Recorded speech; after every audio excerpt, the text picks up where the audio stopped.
ਸਾਰੇ ਭੈਣ ਭਰਾਵਾਂ ਨੂੰ ਜੈ ਮਸੀਹ ਦੀ। ਅਸੀਂ ਨਿਆਂ ਦੇ 9ਵੇਂ ਭਾਗ ਦੇ ਵਿੱਚ ਜਾ ਰਹੇ ਹਾਂ। ਉਸ ਤੋਂ ਪਹਿਲਾਂ ਕਿ ਅਸੀਂ ਨਿਆਂ ਦੇ 9ਵੇਂ ਭਾਗ ਦੇ ਵਿੱਚ ਸਿੱਖਣ ਜਾਈਏ, ਸਾਨੂੰ ਆਪਣੇ ਆਪ ਨੂੰ ਪ੍ਰਾਰਥਨਾ ਦੁਆਰਾ ਤਿਆਰੀ ਦੇ ਵਿੱਚ ਜਾਣਾ ਹੈ। ਇਸ ਤੋਂ ਪਹਿਲਾਂ ਕਿ ਅਸੀਂ ਵਚਨ ਦਾ ਵਿਕਾਸ਼ਵਾ ਕਰੀਏ, ਆਓ ਅਸੀਂ ਪ੍ਰਾਰਥਨਾ 'ਚ ਆਪਣੇ ਸਿਰਾਂ ਨੂੰ ਝੁਕਾਈਏ। ਦਿਆਲੂ ਪ੍ਰਭੂ, ਅਸੀਂ ਧੰਨਵਾਦ ਕਰਦੇ ਹਾਂ। ਅੱਜ ਦਾ ਦਿਨ ਆਪ ਨੇ ਆਪਣੀ ਕਿਰਪਾ ਦੇ ਨਾਲ ਸਾਨੂੰ ਦਿੱਤਾ। ਇਸ ਦਿਨ ਦੇ ਵਿੱਚ ਆਪਣੀ ਮਹਿਮਾ ਦੇ ਲਈ ਸਾਨੂੰ ਇਸਤੇਮਾਲ ਕਰ ਔਰ ਆਪ ਦੇ ਵਚਨ ਨੂੰ ਸਿੱਖਣ ਅਤੇ ਸਿਖਾਉਣ ਦੇ ਵਿੱਚ ਮਦਦ ਕਰ, ਤਾਂ ਕਿ ਤੇਰਾ ਹੀ ਨਾਮ ਉੱਚਾ ਹੋਵੇ। ਤੇਰੀ ਬਾਣੀ ਦੇ ਵਿੱਚ ਲਿਖਿਆ ਹੈ, ਮੈਂ ਤੇਰੀ ਬਾਣੀ ਦੇ ਰਾਹੀਂ ਜੀਵਨ ਪਾਉਂਦਾ ਹਾਂ, ਮੈਂ ਤੇਰੀ ਬਾਣੀ ਦੇ ਰਾਹੀਂ ਹੀ ਤੇਰਾ ਦੀਦਾਰ ਕਰਦਾ ਹਾਂ, ਤੇਰੀ ਬਾਣੀ ਦੇ ਰਾਹੀਂ ਹੀ ਮੈਂ ਤੇਰੇ ਪਿਆਰ ਨੂੰ ਪਾਉਂਦਾ ਹਾਂ, ਤੇਰੀ ਬਾਣੀ ਦੇ ਰਾਹੀਂ ਹੀ ਮੈਂ ਤੇਰਾ ਸੱਚਾ ਪੁੱਤਰ ਬਣਦਾ ਹਾਂ। ਪਰਮੇਸ਼ਰ, ਤੇਰੀ ਬਾਣੀ ਦੇ ਰਾਹੀਂ ਮੈਨੂੰ ਨਿਆਂ ਦੀਆਂ ਗੱਲਾਂ ਸਿੱਖਦਿਆਂ ਹੋਇਆਂ ਤੇਰੀ ਜਿਉਂਦੀ ਆਸ ਦੇ ਵਿੱਚ ਅੱਗੇ ਵਧਣ ਦੇ ਲਈ ਮਦਦ ਕਰ। ਸਾਰਾ ਆਦਰ ਮਾਣ ਆਪ ਨੂੰ ਦਿੰਦੇ ਹੋਏ ਬੇਨਤੀ ਮਸੀਹ ਯਿਸੂ ਦੇ ਪਵਿੱਤਰ ਤੇ ਸਮਰਥੀ ਨਾਮ ਵਿੱਚ ਮੰਗਦੇ ਹਾਂ, ਆਮੀਨ। ਪਿਆਰੇ ਅਜ਼ੀਜ਼, ਅਸੀਂ ਪਿਛਲੇ ਕੱਲ ਸਿੱਖਿਆ ਕਿ ਸਾਨੂੰ ਧਰਤੀ ਦੇ ਉੱਤੇ ਸੇਵਾ ਦੀਆਂ ਜ਼ਿੰਮੇਵਾਰੀਆਂ ਦਿੱਤੀਆਂ ਗਈਆਂ, ਜਿਨ੍ਹਾਂ ਵਿੱਚੋਂ ਅਸੀਂ ਵੱਖ-ਵੱਖ ਜ਼ਿੰਮੇਵਾਰੀਆਂ ਦੇ ਉੱਤੇ ਧਿਆਨ ਕੀਤਾ ਹੈ। ਹੁਣ ਅੱਜ ਜਿਹੜਾ ਮੈਂ ਵਚਨ ਦੇ ਨਾਲ 7ਵੇਂ ਪਾਠ ਦੀ ਗੱਲ ਕਰਨ ਜਾ ਰਿਹਾ ਹਾਂ, ਉਹ ਹੈ ਵਿਸ਼ਵਾਸੀ ਬੁਰੇ ਕੰਮਾਂ ਤੋਂ ਜਦੋਂ ਉਹ ਤੌਬਾ ਕਰਦਾ ਹੈ, ਅਰਥਾਤ ਪਰਮੇਸ਼ਰ ਦੇ ਅੱਗੇ ਸਵੀਕਾਰ ਕਰਦੇ ਬਦਲ ਜਾਂਦਾ ਹੈ, ਮੁੜ ਜਾਂਦਾ ਹੈ ਅਤੇ ਮਾਫ ਕੀਤਾ ਜਾਂਦਾ ਹੈ, ਤਾਂ ਸਦੀਪਕ ਸਜ਼ਾ ਦੇ ਨਾਲ ਇਹ ਸੰਬੰਧਿਤ ਹੁੰਦਾ ਹੈ। ਕਿਉਂਕਿ ਜਦੋਂ ਅਸੀਂ ਰੋਮੀਆਂ 8:1 ਪੜ੍ਹਦੇ ਹਾਂ ਤਾਂ ਉਸ ਦੇ ਵਿੱਚ ਸਾਫ਼ ਤੌਰ ਤੇ ਲਿਖਿਆ ਹੈ, ਜਿਨ੍ਹਾਂ ਮਸੀਹ ਯਸੂ ਵਿੱਚ ਹਨ ਉਹਨਾਂ ਦੇ ਉੱਤੇ ਸਜ਼ਾ ਦਾ ਹੁਕਮ ਨਹੀਂ। ਜਿਨ੍ਹਾਂ ਮਸੀਹ ਯਸੂ ਵਿੱਚ ਹਨ, ਇਹਦਾ ਮਤਲਬ ਕੀ ਹੈ, ਇਹਦਾ ਅਰਥ ਕੀ ਹੈ?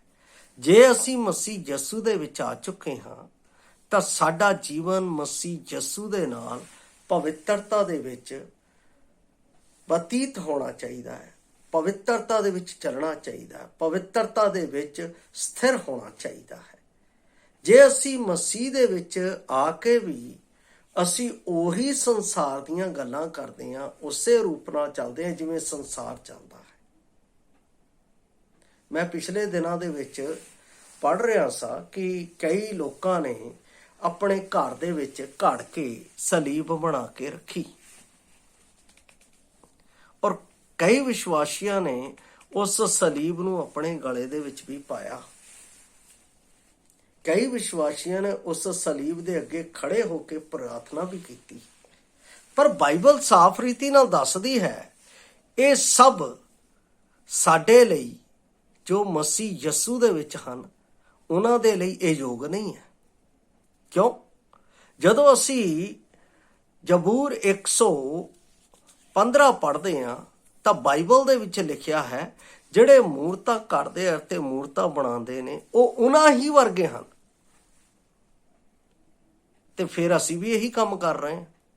ਸਾਨੂੰ ਇਹ ਕੰਮ ਕਰਨਾ ਯੋਗ ਨਹੀਂ, ਕਿਉਂਕਿ ਬਾਈਬਲ ਦੇ ਵਿੱਚ ਲਿਖਿਆ ਹੈ, ਮਸੀਹ ਯਸੂ ਨੇ ਇੱਕੋ ਵਾਰ ਹੀ ਬਲੀਦਾਨ ਦੇ ਦਿੱਤਾ ਪਾਪੀਆਂ ਦੇ ਲਈ। ਉਸਨੇ ਜੋ ਕਾਲਵਰੀ ਕਰੂਸ ਦੇ ਉੱਤੇ ਰਿਣ ਚੁਕਾਉਣਾ ਸੀ ਇੱਕ ਵਾਰ ਚੁਕਾ ਦਿੱਤਾ।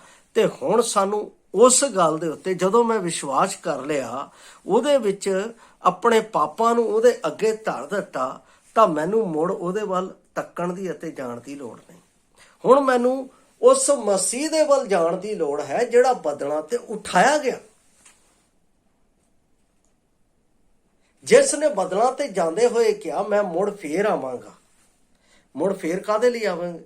ਮੈਨੂੰ ਅਤੇ ਆਪ ਨੂੰ ਉਸ ਸਥਾਨ ਦੇ ਵਿੱਚ ਲੈ ਕੇ ਜਾਣ ਦੇ ਲਈ ਜਿੱਥੇ ਉਹ ਸਦਾ ਸਦਾ ਦੇ ਲਈ ਰਾਜ ਕਰਦਾ ਹੈ, ਜੋ ਯੁਗਾਨ ਯੁਗ ਰਾਜ ਕਰਦਾ ਹੈ। ਬਾਈਬਲ ਦੇ ਵਿੱਚ ਲਿਖਿਆ, ਪਰਮੇਸ਼ਰ ਯੁਗਾਨ ਯੁਗ ਜਿਉਂਦਾ ਹੈ, ਉਹ ਅਨਾਦਿ ਪਰਮੇਸ਼ਰ ਹੈ, ਉਹ ਅਨਾਦਿ ਪਰਮੇਸ਼ਰ ਹੈ। ਅਸੀਂ ਉਸ ਦੇ ਨਾਲ ਆਪਣੇ ਜੀਵਨ ਨੂੰ ਬਤੀਤ ਕਰਨਾ ਹੈ ਅਤੇ ਆਪਣੇ ਜੀਵਨ ਨੂੰ ਉਸ ਦੇ ਅੱਗੇ ਅਸੀਂ ਰੱਖਣਾ ਹੈ। ਤੇ ਬਾਈਬਲ ਦੱਸਦੀ ਹੈ, ਜਦੋਂ ਵਿਸ਼ਵਾਸੀ ਤੌਬਾ ਕਰ ਲੈਂਦਾ ਹੈ ਤਾਂ ਉਸ ਦਾ ਇਹਨਾਂ ਗੱਲਾਂ ਦੇ ਉੱਤੇ ਧਿਆਨ ਨਹੀਂ ਹੁੰਦਾ। ਮਤਲਬ ਕਿ ਉਹ ਜਦੋਂ ਤੌਬਾ ਕਰ ਚੁੱਕਾ ਹੈ, ਤੌਬਾ ਦੇ ਵਿੱਚੋਂ ਬਾਹਰ ਲੰਘ ਚੁੱਕਾ ਹੈ, ਤਾਂ ਉਸ ਨੂੰ ਮੁੜ ਉਸ ਦੇ ਵੱਲ ਵੇਖਣ ਦੀ ਲੋੜ ਨਹੀਂ। ਮੈਂ ਆਪ ਦਾ ਧਿਆਨ ਪੁਰਾਣੇ ਨਿਯਮ ਤੋਂ ਕੁਝ ਗੱਲਾਂ ਦੇ ਵਿੱਚ ਲੈ ਕੇ ਜਾਣਾ ਚਾਹੁੰਦਾ ਹਾਂ। ਉਤਪਤ ਦੀ ਪੁਸਤਕ ਉਸ ਦਾ 12 ਅਧਿਆਇ ਉਸ ਦੀ 14 ਆਇਤ ਦੇ ਵਿੱਚ ਇੱਥੇ ਲਿਖਿਆ ਹੈ, ਤਾਂ ਆਇਓ ਹੋਇਆ ਜਦ ਅਬਰਾਹਮ ਮਿਸਰ ਵਿੱਚ ਆਇਆ ਤਾਂ ਮਿਸਰੀਆਂ ਨੇ ਉਹਦੀ ਪਤਨੀ ਨੂੰ ਵੇਖਿਆ, ਉਹ ਬਹੁਤ ਸੋਹਣੀ ਹੈ। ਸੰਸਾਰ ਸਾਡੇ ਨਾਲ ਕਿਸੇ ਵੀ ਤਰ੍ਹਾਂ ਦੀ ਗੱਲ ਕਰ ਸਕਦਾ ਹੈ, ਕਿਸੇ ਵੀ ਤਰ੍ਹਾਂ ਦਾ ਸਾਡੇ ਉੱਤੇ ਉਜ਼ਰ ਲਾ ਸਕਦਾ ਹੈ, ਪਰ ਜੇ ਮੇਰਾ ਪਰਮੇਸ਼ਰ ਸੱਚਾ ਅਤੇ ਜਿਉਂਦਾ ਹੈ, ਜਿਸ ਦੇ ਉੱਤੇ ਮੈਂ ਵਿਸ਼ਵਾਸ ਕੀਤਾ ਕਿ ਉਸਨੇ ਮੇਰੇ ਪਾਪੀ ਨੂੰ ਮੈਨੂੰ ਬਚਾ ਲਿਆ ਹੈ, ਤਾਂ ਉਹ ਮੈਨੂੰ ਹਰ ਇੱਕ ਬਦੀ ਤੋਂ, ਜਿਸ ਤਰ੍ਹਾਂ ਅਬਰਾਹਮ ਦੀ ਪਤਨੀ ਨੂੰ ਪਰਮੇਸ਼ਰ ਨੇ ਉਸ ਮਿਸਰ ਦੇ ਰਾਜੇ ਕੋਲੋਂ ਬਚਾਇਆ, ਤਾਂ ਅੱਜ ਵੀ ਉਹ ਬਚਾਉਣ ਦਾ ਸਾਡੇ ਵਿੱਚ ਕਾਰਜ ਕਰਦਾ ਹੈ, ਸਾਨੂੰ ਨਾਸ਼ ਨਹੀਂ ਹੋਣ ਦਿੰਦਾ। ਪਰ ਇੱਕ ਚੀਜ਼ ਨੂੰ ਯਾਦ ਰੱਖੋ, ਬਾਈਬਲ ਦੱਸਦੀ ਹੈ ਕਿ ਆਪਣਾ ਜੀਵਨ ਤੁਸੀਂ ਪਵਿੱਤਰਤਾ ਦੇ ਵਿੱਚ ਜੀਓ। ਅਸੀਂ ਪਵਿੱਤਰਤਾ ਦੇ ਵਿੱਚ ਕਿਵੇਂ ਜੀ ਸਕਦੇ ਹਾਂ? ਜਦੋਂ ਇਹ ਵਚਨ ਮੇਰੇ ਸਾਹਮਣੇ ਹੈ, ਕਿਉਂਕਿ ਪਰਮੇਸ਼ਵਰ ਨੇ ਯਹੋਸ਼ੂ ਨੂੰ ਇੱਕ ਗੱਲ ਕਹਿ ਦਿੱਤੀ ਸੀ। ਜਦੋਂ ਅਸੀਂ ਯਹੋਸ਼ੂ ਦੀ ਪੁਸਤਕ ਉਹਦਾ 1 ਅਧਿਆਇ ਉਸ ਦੀ 1 ਅਧਿਆਇ ਦੇ 8 ਆਇਤ ਨੂੰ ਪੜ੍ਹਦੇ ਹਾਂ, ਕੀ ਕਹਿੰਦਾ ਹੈ? ਇਹ ਵਿਵਸਥਾ ਦੀ ਪੋਥੀ ਤੇਰੇ ਮੁਖ ਤੋਂ ਕਦੇ ਵੱਖਰੀ ਨਾ ਹੋਵੇ, ਸਗੋਂ ਦਿਨ ਰਾਤ ਇਸ ਉੱਤੇ ਧਿਆਨ ਕਰੀ ਔਰ ਇਸ ਦੇ ਲਿਖੇ ਅਨੁਸਾਰ ਆਪਣੇ ਜੀਵਨ ਨੂੰ ਬਤੀਤ ਕਰੀ, ਤਾਂ ਤੇਰਾ ਬੋਲਬਾਲਾ ਹੋਵੇਗਾ ਅਤੇ ਤੇਰਾ ਨਾਮ ਉੱਚਾ ਹੋਵੇਗਾ ਅਤੇ ਤੂੰ ਸਫਲ ਹੋਵੇਗਾ। ਸਫਲਤਾ ਦੀ ਕੁੰਜੀ ਸਾਡੇ ਸਾਹਮਣੇ ਹੈ। ਅਸੀਂ ਵਿਸ਼ਵਾਸ ਦੇ ਜੀਵਨ ਨੂੰ ਜੋ ਹੋ ਚੁੱਕਾ ਹੈ, ਅਸੀਂ ਉਹਨਾਂ ਮੂਰਤਾਂ ਦੇ ਵਿੱਚ, ਉਹਨਾਂ ਘੜੀਆਂ ਹੋਈਆਂ ਚੀਜ਼ਾਂ ਦੇ ਵਿੱਚ ਸਮਾਂ ਬਤੀਤ ਕਰ ਰਹੇ ਹਾਂ, ਜਦ ਕਿ ਜੋ ਵਚਨ, ਜਿਹੜਾ ਜਿਉਂਦਾ ਵਚਨ ਹੈ, ਜਿਹੜਾ ਸਾਨੂੰ ਜਿਉਂਦਾ ਰੱਖਦਾ ਹੈ, ਜਿਹੜਾ ਸਾਨੂੰ ਜਿਉਂਦਾ ਪਰਮੇਸ਼ਵਰ ਦੇ ਅੱਗੇ ਜਾਣ ਦੇ ਲਈ ਸਾਡੀ ਮਦਦ ਕਰੇਗਾ, ਜਿਹੜਾ ਵਚਨ ਸਾਡੀ ਅਗਵਾਈ ਦੇਵੇਗਾ ਕਿ ਇਹ ਮੇਰਾ ਹੈ, ਇਸ ਨੇ ਮੇਰੇ ਨਾਮ ਦੇ ਵਿੱਚ ਆਪਣੇ ਜੀਵਨ ਨੂੰ ਸਮਰਪਿਤ ਕੀਤਾ ਹੈ। ਇਹ ਗਵਾਹੀ ਦੇਵੇਗਾ ਕਿ ਅਸੀਂ, ਕਿਉਂਕਿ ਆਪਣਾ ਬਾਣੀ ਦੇ ਵਿੱਚ ਸਾਫ਼ ਤੌਰ ਤੇ ਲਿਖਿਆ, ਜਿਹਦਾ ਨਾ ਜੀਵਨ ਦੀ ਪੋਥੀ ਦੇ ਉੱਤੇ ਲਿਖਿਆ ਨਾ ਮਿਲਿਆ, ਉਹ ਨਰਕ ਦੀ ਅੱਗ ਦੇ ਵਿੱਚ ਸੁੱਟਿਆ ਜਾਵੇਗਾ। ਬਾਈਬਲ ਦੇ ਵਿੱਚ ਸਾਫ਼ ਰੀਤੀ ਤੇ ਆਪਣਾ ਇਸ ਗੱਲ ਦਾ ਸਾਨੂੰ ਖੁਲਾਸਾ ਹੁੰਦਾ ਹੈ ਕਿ ਜੀਵਨ ਦੀ ਪੋਥੀ ਔਰ ਜੀਵਨ ਯਿਸੂ ਮਸੀਹ ਹੈ, ਕਿਉਂਕਿ ਉਹਨੇ ਕਿਹਾ ਰਾਹ, ਸੱਚਾਈ ਅਤੇ ਜਿਉਣ ਮੈਂ ਹਾਂ, ਬਿਨਾਂ ਮੇਰੇ ਦੁਆਰਾ ਕੋਈ ਪਿਤਾ ਕੋਲ ਨਹੀਂ ਜਾ ਸਕਦਾ ਹੈ। ਤਾਂ ਇਸ ਲਈ ਪਿਆਰੋ, ਜਦੋਂ ਅਸੀਂ ਇਸ ਧਰਤੀ ਦੇ ਵਿੱਚ ਵਿਸ਼ਵਾਸੀ ਹਾਂ, ਜਿਨ੍ਹਾਂ ਨੇ ਤੌਬਾ ਕਰ ਲਈ ਹੈ, ਜਿਨ੍ਹਾਂ ਨੇ ਮੰਨ ਲਿਆ ਹੈ ਕਿ ਯਿਸੂ ਮਸੀਹ ਮੇਰੇ ਪਾਪੀ ਦੇ ਲਈ ਮਾਰਿਆ ਗਿਆ, ਗੱਡਿਆ ਗਿਆ ਤੇ ਤੀਸਰੇ ਦਿਨ ਜੀ ਉੱਠਿਆ, ਹੁਣ ਉਹ ਮੇਰਾ ਪ੍ਰਭੂ ਹੈ, ਤਾਂ ਉਸ ਨੂੰ ਪ੍ਰਭੂ ਯਿਸੂ ਮਸੀਹ ਦਾ ਅਨੁਸਰਣ ਕਰਨਾ ਹੈ, ਨਾ ਕਿ ਸਾਲੀਬ ਦਾ। ਪ੍ਰਭੂ ਯਿਸੂ ਮਸੀਹ ਨੇ ਮਤੀ ਨੂੰ ਕੀ ਕਿਹਾ? ਜਦੋਂ ਜਾ ਰਿਹਾ ਸੀ ਉਹਨੇ ਕਿਹਾ ਫੋਲੋ ਮੀ। ਉਹ ਸਭ ਕੁਝ ਛੱਡ ਕੇ, ਉਹ ਸੰਸਾਰ ਦਾ ਸਾਰਾ ਕੰਮ ਧੰਦਾ ਛੱਡ ਕੇ, ਸੰਸਾਰ ਦੀਆਂ ਸਾਰੀਆਂ ਗੱਲਾਂ ਛੱਡ ਕੇ, ਸੰਸਾਰ ਦੇ ਵਿਚਾਰ ਛੱਡ ਕੇ ਉਹਦੇ ਪਿੱਛੇ ਹੋ ਤੁਰਿਆ। ਕਿਉਂ? ਕਿਉਂਕਿ ਜਦੋਂ ਆਪਣਾ ਪ੍ਰਭੂ ਯਿਸੂ ਮਸੀਹ ਨੇ ਕਿਹਾ, ਜਿਹੜਾ ਮੇਰੇ ਮਾਸ ਵਿੱਚੋਂ ਮਾਸ ਖਾਂਦਾ ਹੈ ਅਤੇ ਜਿਹੜਾ ਮੇਰੇ ਲਹੂ ਵਿੱਚੋਂ ਲਹੂ ਪੀਂਦਾ ਹੈ, ਉਹ ਮੇਰਾ ਹੈ ਅਤੇ ਮੇਰੀ ਉਸ ਦੇ ਨਾਲ ਸਾਂਝ ਹੈ ਅਤੇ ਉਹਦੀ ਮੇਰੇ ਨਾਲ। ਉਸ ਵਿੱਚੋਂ ਕਈ ਚੇਲੇ ਪਿੱਛੇ ਫਿਰ ਗਏ ਅਤੇ 12 ਚੇਲੇ ਉੱਥੇ ਖੜੇ ਸੀ। ਪ੍ਰਭੂ ਨੇ ਉਹਨਾਂ ਨੂੰ ਵੀ ਕਿਹਾ, ਤੁਸੀਂ ਵੀ ਜਾਣਾ ਚਾਹੁੰਦੇ ਤਾਂ ਜਾਓ। ਤਦ ਪਤਰਸ ਨੇ ਕਿਹਾ, ਪ੍ਰਭੂ ਅਨੰਤ ਜੀਵਨ ਦੀਆਂ ਗੱਲਾਂ ਤਾਂ ਤੇਰੇ ਕੋਲ, ਅਸੀਂ ਤੈਨੂੰ ਛੱਡ ਕੇ ਕਿੱਥੇ ਜਾਈਏ?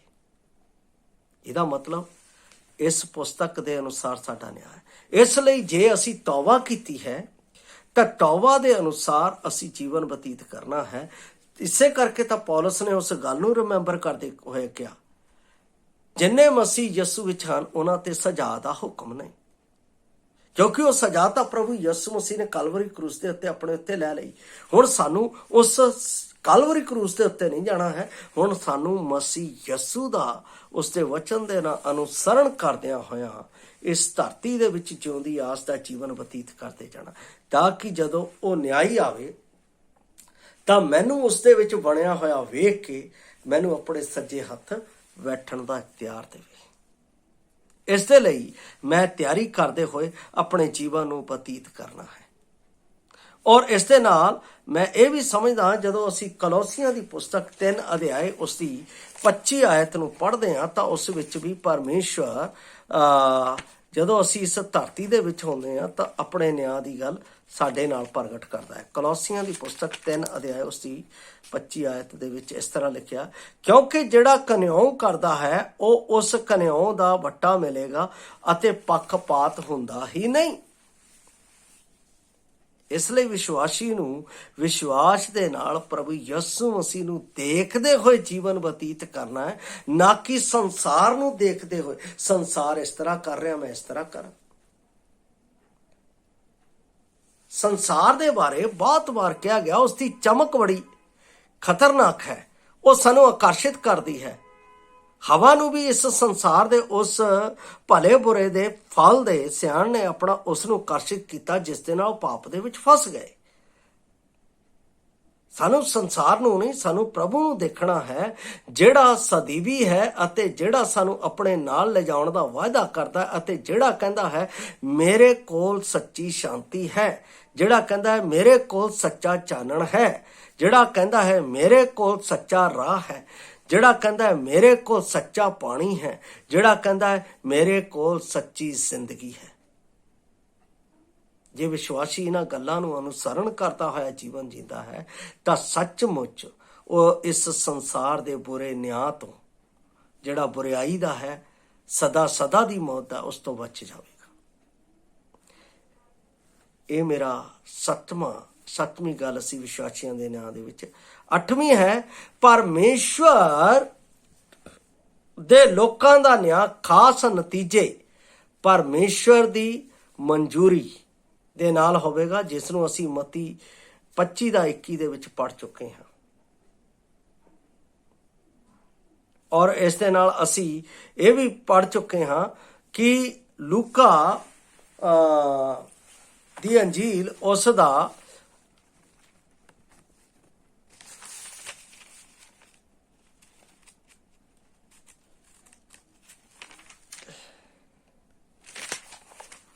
12 ਅਧਿਆਏ ਉਸ ਦੀ 17 ਹੈ। ਇੱਥੇ ਇਸ ਤਰ੍ਹਾਂ ਲਿਖਿਆ ਹੋਇਆ ਹੈ 12 ਦੀ 17 ਦੇ ਵਿੱਚ,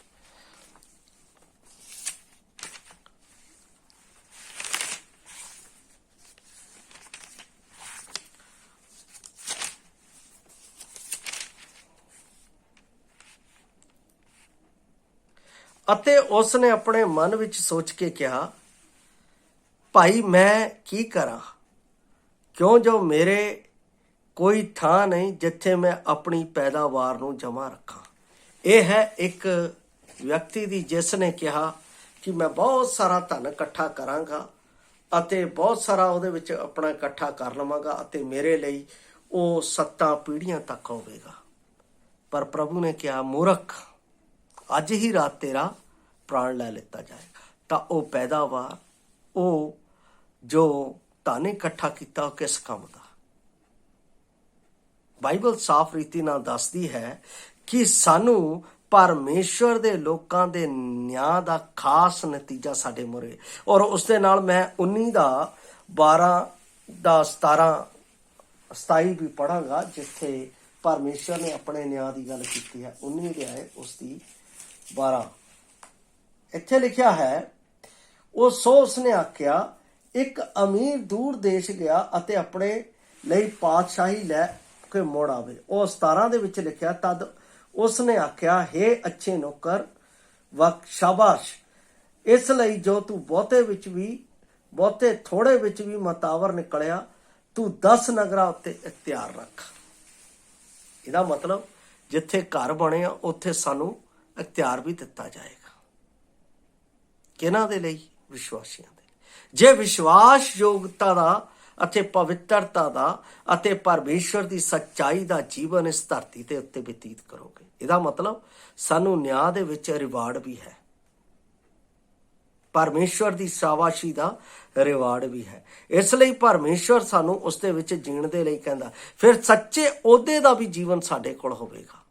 ਇੱਕ ਅਹੁਦਾ ਪਰਮੇਸ਼ਰ ਸਾਨੂੰ ਦੇਵੇਗਾ ਔਰ ਉਹ ਅਹੁਦੇ ਦਾ ਫਿਰ ਇਨਾਮ ਦਾ ਸਾਡੇ ਕੋਲ ਪਰਮੇਸ਼ਰ ਸਾਨੂੰ ਇਨਾਮ ਦੇਵੇਗਾ। ਜਿਵੇਂ ਪੌਲਸ ਨੇ ਵੀ ਕਿਹਾ, ਮੇਰੇ ਲਈ ਧਾਰਮਿਕਤਾ ਦਾ ਮੁਕਟ ਹੋਵੇਗਾ, ਉਹ ਇਨਾਮ ਪਰਮੇਸ਼ਰ ਦੇ ਕੋਲੋਂ ਮਿਲੇਗਾ ਔਰ ਫਿਰ ਆਦਰ ਦਾ ਸਾਨੂੰ ਇਨਾਮ ਮਿਲੇਗਾ। ਜਿਵੇਂ ਅਸੀਂ ਮਤੀ 25 ਅਧਿਆਏ ਦੇ ਵਿੱਚ ਵੀ ਉਸ ਨੂੰ ਪੜ੍ਹ ਸਕਦੇ ਹਾਂ। ਇਸ ਤਰ੍ਹਾਂ ਪਰਮੇਸ਼ਰ ਬਹੁਤ ਸਾਰੇ ਸਾਨੂੰ ਵਿਸ਼ਵਾਸੀਆਂ ਨੂੰ ਜੋ ਅਸੀਂ ਕੰਮ ਕੀਤੇ ਹੈ ਉਸ ਦਾ ਇਨਾਮ ਸਾਡੇ ਜੀਵਨ ਦੇ ਵਿੱਚ ਨਿਆਂ ਦੇ ਸਮੇਂ ਦੇਵੇਗਾ।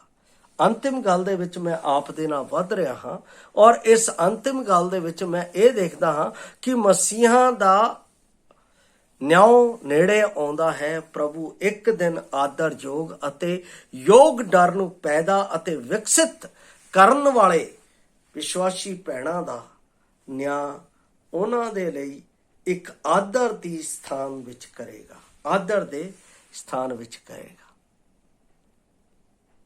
ਉਹ ਆਦਰ ਦਾ ਸਥਾਨ ਕੀ ਹੈ? ਸਵਰਗੀ ਥਾਵਾਂ, ਸਵਰਗੀ ਥਾਵਾਂ।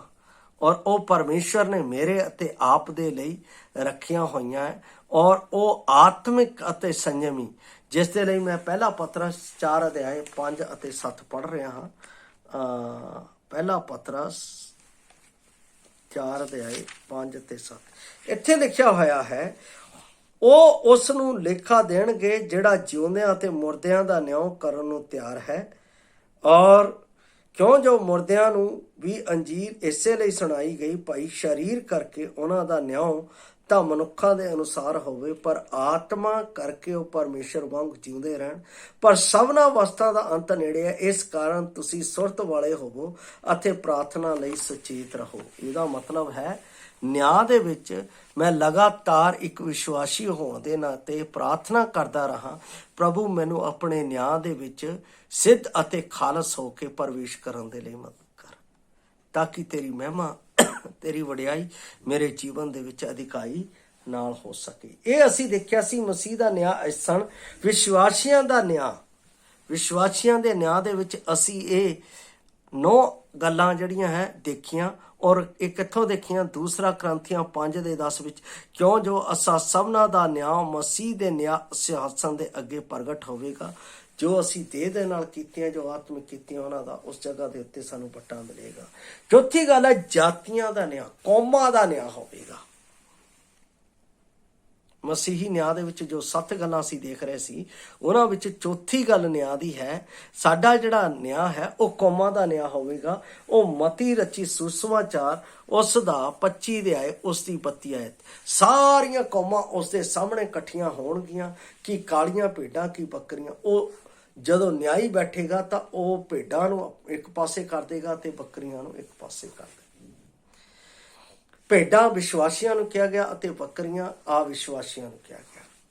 ਜਿਹੜੀਆਂ ਵਿਸ਼ਵਾਸੀ ਹੋਣਗੀਆਂ ਉਹਨਾਂ ਨੂੰ ਕਹੇਗਾ ਮੇਰੇ ਸੱਜੇ ਪਾਸੇ ਆਣ ਬੈਠੋ। ਜਿਹੜੀਆਂ ਪਰਮੇਸ਼ਰ ਦੇ ਵਚਨ ਦੇ ਅਨੁਸਾਰ ਨਹੀਂ ਹੋਣਗੀਆਂ ਉਹਨਾਂ ਨੂੰ ਅੰਧਕੋਰ ਦੀ ਅੱਗ ਦੇ ਵਿੱਚ ਸੁੱਟ ਦਿੱਤਾ ਜਾਏਗਾ, ਜਿੱਥੇ ਦਾ ਨਾ ਤਾਂ ਕੀੜਾ ਮਰਦਾ ਹੈ ਔਰ ਨਾ ਜਿੱਥੇ ਦੀ ਅੱਗ ਪੁੱਜਦੀ ਹੈ, ਅਤੇ ਉੱਥੇ ਦੰਦਾਂ ਦਾ ਪੀਣਾ ਅਤੇ ਕਚੀਚੀਆਂ ਵੱਟਣਾ ਹੋਵੇਗਾ। ਨਰਕ ਦੀ ਅਜਿਹੀ ਅੱਗ ਹੋਵੇਗੀ, ਕੰਦਰਸ ਦੀ ਅੱਗ ਉੱਪਰੋਂ ਗਿਰੇਗੀ ਅਤੇ ਉਸ ਨੂੰ ਨਾਸ਼ ਕਰੇਗੀ। ਇਹ ਜਾਤੀਆਂ ਦਾ ਨਿਆਂ ਹੋਵੇਗਾ। ਔਰ ਉਸ ਤੋਂ ਅੱਗੇ ਜਿਹੜਾ ਹੈ ਇਸਰਾਇਲ ਦਾ ਨਿਆਂ, 5ਵਾਂ ਹੈ ਇਸਰਾਇਲ ਦਾ ਨਿਆਂ। ਹਿਜ਼ਕੀਏਲ ਦੀ ਪੁਸਤਕ ਉਸ ਦਾ ਅਸੀਂ 20 ਅਧਿਆਏ ਉਸ ਦੀ 30 ਤੋਂ 44 ਆਇਤਾਂ ਤੱਕ ਦਾ ਵਰਣਨ ਹੈ। ਮੈਂ ਆਪ ਦੇ ਲਈ ਉਸ ਨੂੰ ਪੜ੍ਹਨ ਜਾ ਰਿਹਾ ਹਾਂ। ਹਿਜ਼ਕੀਏਲ ਦੀ ਪੁਸਤਕ ਉਸ ਦਾ 20 ਅਧਿਆਏ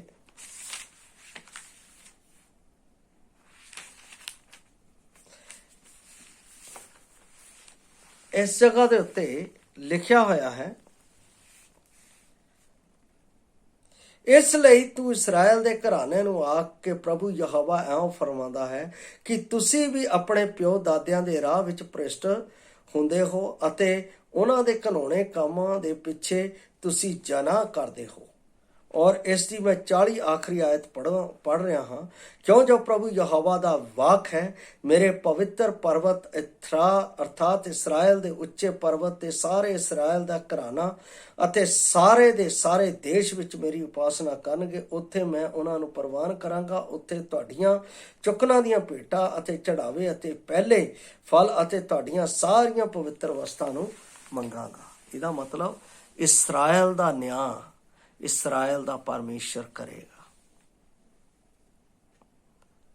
ਬਾਈਬਲ ਦੇ ਵਿੱਚ ਲਿਖਿਆ ਹੈ 12 ਗੋਤਰਾਂ ਦੇ 12 ਹਜ਼ਾਰ ਲੋਕ ਉੱਥੇ ਇਕੱਠੇ ਹੋਣਗੇ ਜਿਹੜੇ ਇਬਾਦਤ ਕਰਨਗੇ। 1,44,000 ਇਸਰਾਇਲੀ ਹੈ ਜਿਨ੍ਹਾਂ ਨੂੰ ਮੌਕਾ ਦਿੱਤਾ ਗਿਆ ਇਸ ਧਰਤੀ ਦੇ ਉੱਤੇ ਮਨ ਫਰਾਉਣ ਦਾ,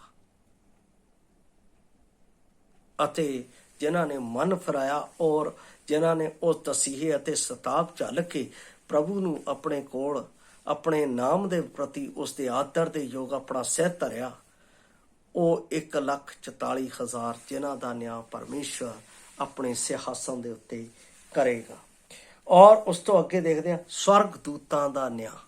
ਇਹ ਵੀ ਯਹੂਦਾ ਦੀ ਪੱਤਰੀ ਉਸ ਦੀ 6 ਆਇਤ ਦੇ ਵਿੱਚ ਲਿਖਿਆ ਹੋਇਆ ਹੈ। ਜਦੋਂ ਅਸੀਂ ਯਹੂਦਾ ਦੀ ਪੱਤਰੀ ਪੜ੍ਹਦੇ ਹਾਂ, ਯਹੂਦਾ ਦੀ ਪੱਤਰੀ ਉਸ ਦੀ 6 ਆਇਤ ਮੈਂ ਆਪ ਦੇ ਲਈ ਪੜ੍ਹ ਰਿਹਾ। ਇੱਥੇ ਲਿਖਿਆ ਹੈ, ਅਤੇ ਉਹਨਾਂ ਦੂਤਾਂ ਨੂੰ ਜੋ ਆਪਣੀ ਪਦਵੀ ਵਿੱਚ ਨਾ ਰਹੇ ਸਗੋਂ ਆਪਣੇ ਅਸਲੀ ਠਿਕਾਣੇ ਨੂੰ ਛੱਡ ਦਿੱਤਾ ਅਤੇ ਹਨੇਰ ਘੁੱਪ ਦੇ ਵਿੱਚ ਉਹ ਵੱਡੇ ਦਿਹਾੜੇ ਦੇ ਨਿਆਂ ਦੇ ਲਈ ਸਦੀਪਕ ਬੰਧਨਾਂ ਤੱਕ ਰੱਖ ਛੱਡਿਆ ਹੈ। ਇਹਦਾ ਮਤਲਬ ਉਹਨਾਂ ਦਾ ਵੀ ਆਖਰੀ ਸਮੇਂ ਦੇ ਵਿੱਚ ਦੂਤਾਂ ਦਾ ਵੀ ਨਿਆਂ ਹੋਵੇਗਾ। ਬਾਈਬਲ 'ਚ ਲਿਖਿਆ ਕਿ ਤੁਸੀਂ ਉਹਨਾਂ ਦਾ ਨਿਆਂ ਨਹੀਂ ਕਰੋਗੇ, ਕਿਉਂਕਿ ਉਹਨਾਂ ਨੇ ਸਮੇਂ ਦੇ ਵਿੱਚ ਆ ਕੇ ਪਰਮੇਸ਼ਵਰ ਦੇ ਉਸ ਕਾਰਜ ਦੇ ਵਿੱਚ ਮਦਦ ਨਹੀਂ ਕੀਤੀ ਅਤੇ ਉਸ ਦਾ ਇਨਕਾਰ ਕੀਤਾ। ਔਰ ਅੰਤ ਦੇ ਵਿੱਚ ਆ ਦੁਸ਼ਟ ਮ੍ਰਿਤਕਾਂ ਦਾ ਨਿਆਂ। ਇਹਨੂੰ ਅਸੀਂ ਪ੍ਰਕਾਸ਼ ਦੀ ਪੋਥੀ 20:12 ਦੇ ਵਿੱਚ ਪੜ੍ਹ ਸਕਦੇ ਹਾਂ। ਇੱਥੇ ਲਿਖਿਆ ਹੋਇਆ ਹੈ 20:12 ਦੇ ਵਿੱਚ ਕਹਿੰਦਾ ਹੈ, ਅਤੇ ਮੈਂ ਮੁਰਦਿਆਂ ਨੂੰ ਕੀ ਵੱਡੇ ਕੀ ਛੋਟੇ ਸਿੰਘਾਸਨ ਦੇ ਅੱਗੇ ਖਲੋਤੇ ਵੇਖਿਆ ਅਤੇ ਪੋਥੀਆਂ ਖੋਲੀਆਂ ਗਈਆਂ ਅਤੇ ਹਰ ਇੱਕ ਹੋਰ ਪੋਥੀ ਜੀਵਨ ਦੀ ਪੋਥੀ ਖੋਲੀ ਗਈ ਅਤੇ ਮੁਰਦਿਆਂ ਦਾ ਨਿਆਂ ਪੋਥੀਆਂ ਵਿੱਚ ਲਿਖੀਆਂ ਹੋਈਆਂ ਗੱਲਾਂ ਤੋਂ ਉਹਨਾਂ ਦੀਆਂ ਕਰਨੀਆਂ ਦੇ ਅਨੁਸਾਰ ਕੀਤਾ ਗਿਆ।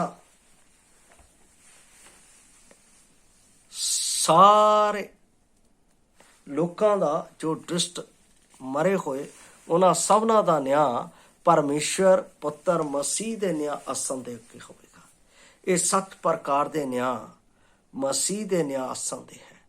ਪਿਆਰੋ, ਉਹ ਸਮਾਂ ਨੇੜੇ ਹੈ ਅਤੇ ਸਾਨੂੰ ਉਸ ਦੇ ਲਈ ਨਿਤ ਪ੍ਰਤੀ ਦਿਨ ਪ੍ਰਾਰਥਨਾ ਕਰਕੇ ਜੀਵਨ ਬਤੀਤ ਕਰਨ ਦੀ ਲੋੜ ਹੈ।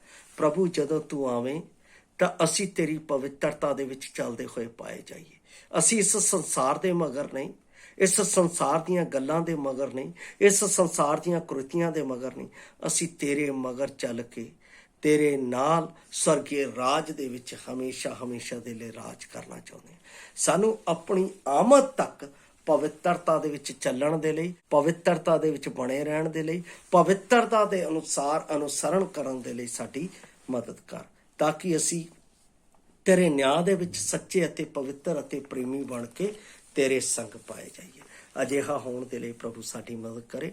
ਹੁਣ ਤੱਕ ਪਰਮੇਸ਼ਵਰ ਨੇ ਸਾਨੂੰ ਮਸੀਹ ਦੇ ਨਿਆਂ ਆਸਣ ਦੇ ਬਾਰੇ ਸਿੱਖਣ ਦੇ ਲਈ ਮਦਦ ਕੀਤੀ, ਉਸ ਦੇ ਲਈ ਧੰਨਵਾਦ।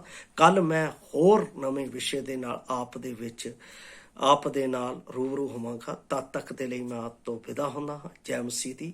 ਪ੍ਰਭੂ ਆਪ ਨੂੰ ਆਸ਼ੀਸ਼ ਦੇਵੇ। ਮਾਰਾਨਾਥਾ।